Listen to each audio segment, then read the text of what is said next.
আমার মাঝে মাঝে মনে হয় যে অফিসের বসরা, বেশিরভাগ বসরা সাদা কেন হয়, মানে ফর্সা কেন হয়। এখন বুঝতেছি কেন ফর্সা হয়। কারণ কি কিছু তেলমার্কা মানুষ, মানে তেলমারা মানুষ, মানে চাটুকার টাইপের এমন পরিমাণ চাটে বসদের যে বসরা ফর্সা হয়ে যায়।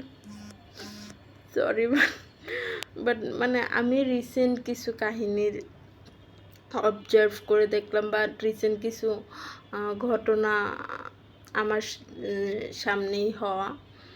তো মানে এমন তেলমেরা কথা বলে, এমন তেলমেরা কথা বলে যেন মানে বসরা মোটাও হয়ে যায় ওই তেল খায়া, আর এমন চাটা চাটে যে ফর্সা হয়ে যায়। মানে কেন ভাই,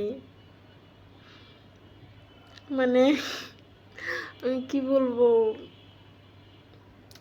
কিছু মানুষ থাকে বুঝছেন, মানে বসদের তেল মেরা উপরে উঠতে চায়, যোগ্যতা থাকুক আর না থাকুক, তেল মেরা উপরে ওঠার খুবই ইচ্ছা তাদের।